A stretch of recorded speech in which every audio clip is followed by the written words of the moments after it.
स्वागत है इस नई गहरी छानबीन में। जब भी प्राचीन भारत के विज्ञान की बात होती है ना, तो उड़ने वाले रथों और रहस्यमयी विमानों का जिक्र सबसे पहले आता है। बिल्कुल। और आज की इस चर्चा के लिए हमारे पास वैमानिक शास्त्र से जुड़े शोध पत्रों और ऐतिहासिक लेखों का एक पूरा ढेर मौजूद है। इसके साथ ही आधुनिक एरोस्पेस तकनीक की तुलनाएं और 1974 का एक बहुत ही महत्वपूर्ण वैज्ञानिक अध्ययन भी है। हाँ, वो इंडियन इंस्टीट्यूट ऑफ साइंस वाला। तो हमारा आज का जो मुख्य मिशन है वो यही समझना है कि वैमानिक शास्त्र की उत्पत्ति का वास्तविक सच क्या है। सही कहा। और हमें ये भी देखना है कि क्या वाकई इन ग्रंथों में बताई गई तकनीकें जैसे कि मर्क्यूरी वॉर्टेक्स इंजन या स्टिल्थ तकनीक आज के आधुनिक स्पेसक्राफ्ट से किसी भी तरह मेल खाती हैं। मतलब श्रोताओं के लिए ये एक ऐसा सफर होने वाला है जहां प्राचीन इतिहास और शुरुआती 20वीं सदी का राष्ट्रवाद आपस में टकराते हैं। जब हम वैमानिक शास्त्र की बात करते हैं तो अक्सर ये मान लिया जाता है कि ये हजारों साल पुराना कोई वैदिक ग्रंथ है। हाँ, एक आम धारणा तो यही है कि ये अचानक किसी प्राचीन मंदिर या गुफा से मिल गया था। लेकिन हमारे स्रोतों का ढेर एक बहुत ही अलग और चौंकाने वाली टाइमलाइन की ओर इशारा करता है। और वो कहानी तो किसी हॉलीवुड फिल्म से कम नहीं है। तो असल में इसकी उत्पत्ति कैसे हुई? देखिए, ऐतिहासिक और अकादमिक शोध स्पष्ट रूप से बताते हैं कि यह कोई ऐसा भौतिक ग्रंथ नहीं है जो सदियों पहले ताड़ के पत्तों पर लिखा गया हो।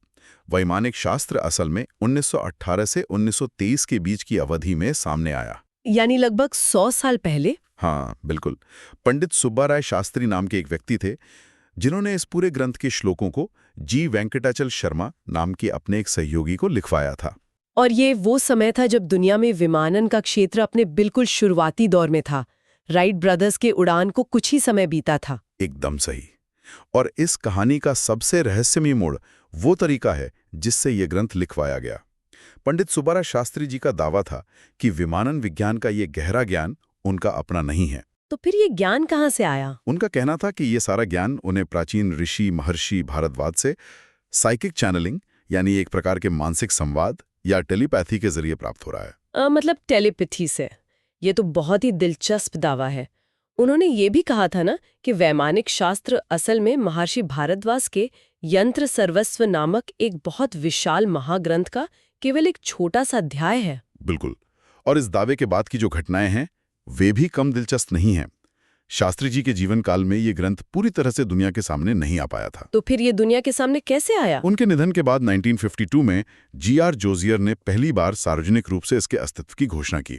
बाद में 1973 में इसका अंग्रेजी अनुवाद प्रकाशित हुआ। और स्रोतों में एक और बहुत महत्वपूर्ण विवरण है। इस ग्रंथ में जो विमानों के जटिल चित्र दिए गए हैं वो बेंगलोर के एक ड्राफ्ट्समैन टी.के. एलापा द्वारा बनाए गए थे। हाँ, और मजे की बात यह है कि ये चित्र भी 1923 के आसपास शास्त्री जी के ही निर्देशन में तैयार किए गए थे।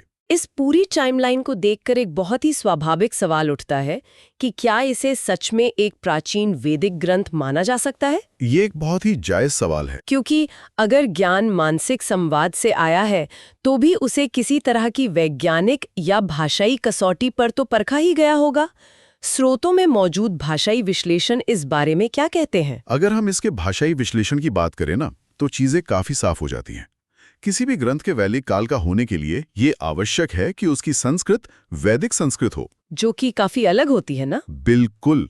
वैदिक संस्कृत का व्याकरण, उसकी शब्दावली और वाक्य निर्माण की शैली काफी जटिल होती है। लेकिन जब संस्कृत के विद्वानों ने इसका विश्लेषण किया तो उन्होंने पाया कि इसमें इस्तेमाल की गई भाषा स्पष्ट रूप से 19वीं और 20वीं सदी की आधुनिक संस्कृत है। एकदम सही, आधुनिक संस्कृत है।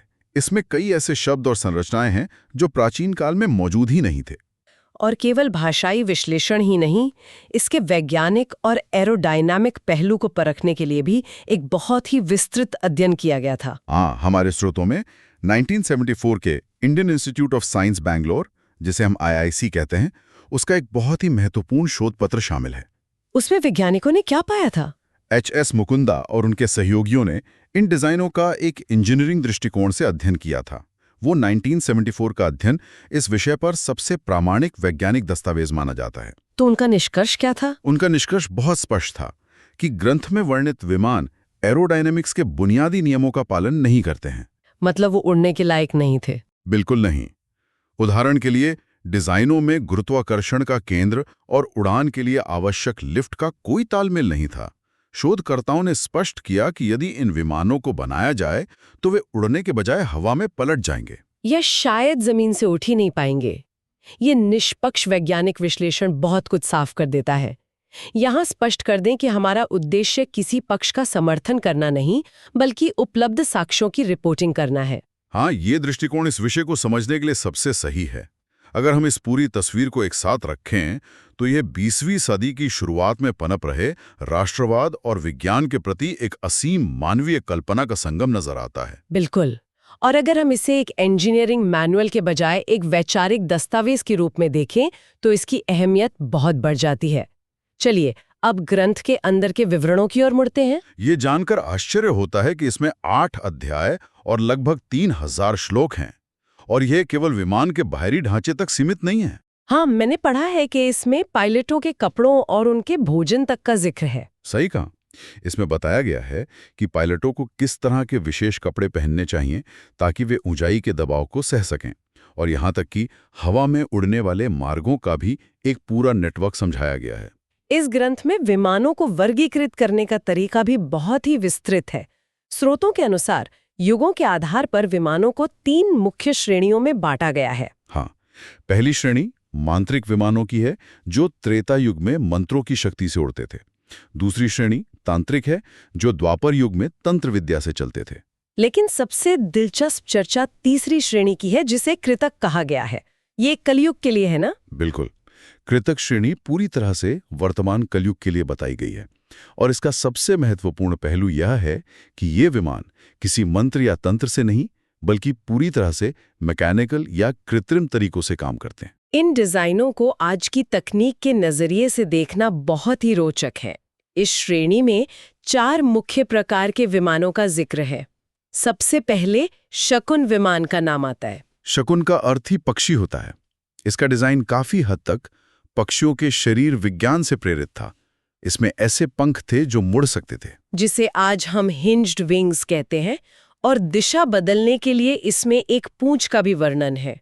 दूसरे प्रकार का विमान सुंदर विमान है। हाँ, सुंदर विमान को एक बहुत ही सुव्यवस्थित आकार वाले विमान के रूप में वर्णित किया गया है, जो तेज गति से उड़ सके, जिसे आज हम स्ट्रीमलाइन्ड डिजाइन कहते हैं, और ये बहुमंजिला भी था। इसके बाद त्रिपुर विमान का वर्णन आता है, जो तकनीकी कल्पना की एक बहुत बड़ी छलांग है।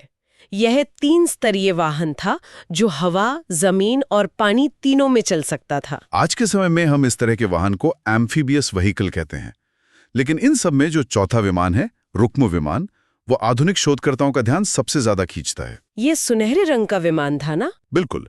और इसका आकार किसी पक्षी या हवाई जहाज जैसा नहीं, बल्कि शंकुआकार यानी कॉनिकल और बेलनाकार बताया गया है।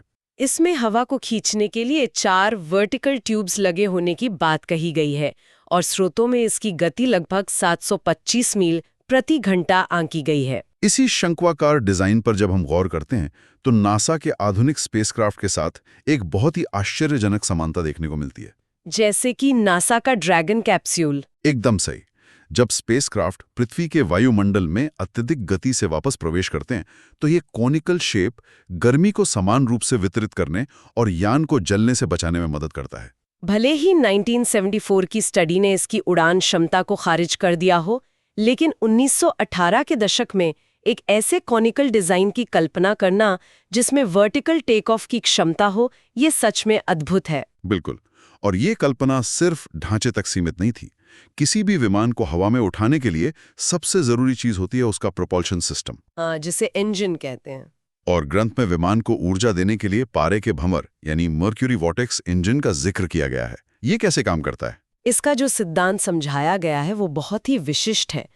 तरल पारे को एक बंद कक्ष में अत्यधिक तापमान पर गर्म किया जाता है और एक तीव्र भंवर उत्पन्न किया जाता है, और यह भंवर एक इलेक्ट्रोमैग्नेटिक लिफ्ट पैदा करता है, जिससे विमान गुरुत्वाकर्षण को मात देता है। सही कहा। अगर हम इसकी तुलना आज की स्पेस प्रोपल्शन तकनीक से करें तो नासा आज डीप स्पेस मिशन के लिए आयन थ्रस्टर्स का इस्तेमाल कर रहा है, और ये थ्रस्टर्स भी इलेक्ट्रोमैग्नेटिक और प्लाज्मा प्रोपल्शन के सिद्धांतों पर ही काम करते हैं। बिल्कुल। पारे का चुनाव इस विवरण को और भी प्रासंगिक बना देता है, क्योंकि पारे का परमाणु द्रव्यमान बहुत अधिक होता है, जिससे ये बहुत अधिक थ्रस्ट पैदा कर सकता है। और ये सिर्फ एक सिद्धांत नहीं है। 2019 में अपोलो फ्यूजन नाम के एक एरोस्पेस स्टार्टअप ने पारे को ईंधन के रूप में उपयोग करने पर शोध भी किया है। ये सोचना ही अपने आप में अद्भुत है कि जो तकनीक आज 21वीं सदी में जांची जा रही है, उसकी चर्चा 100 साल पहले एक ग्रंथ में की गई थी। और प्रोपल्शन के बाद अगर हम एवियोनिक्स यानी विमान के अंदर की तकनीकों की बात करें, तो पायलट के लिए 32 रहस्य बताए गए हैं। हाँ, और इनमें से कुछ आधुनिक सैन्य तकनीकों से एकदम मेल खाते हैं। जैसे कि अदृश्य तकनीक, जो विमान को दुश्मन से छिपा सकती है। आज की भाषा में इसे स्टेल्थ तकनीक कहते हैं, जो रडार से बचने के काम आती है। इसके अलावा परोक्ष तकनीक है, जिसका काम दुश्मन के संचार को जाम करना है।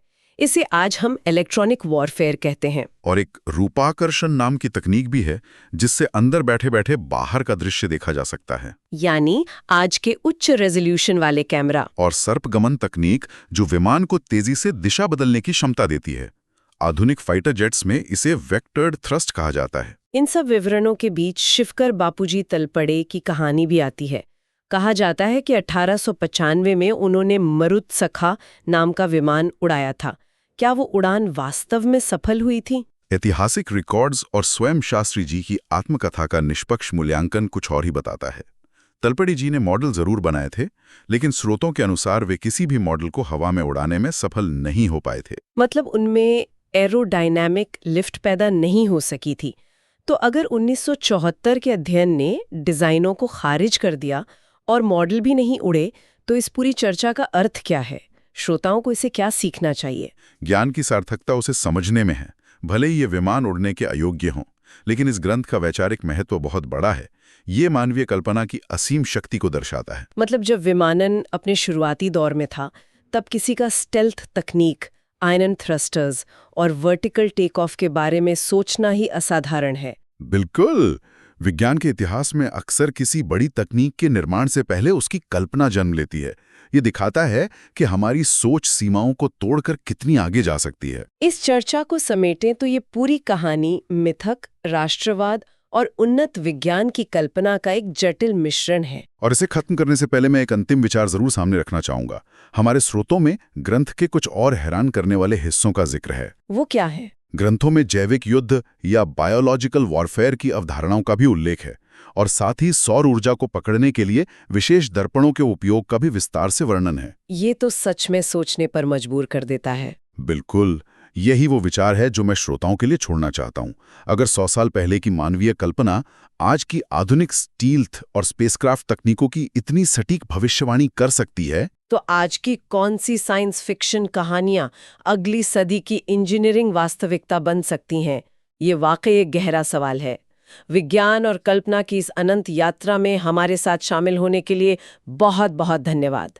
उम्मीद है आज की ये गहरी छानबीन आपको नए सवाल खोजने के लिए प्रेरित करेगी।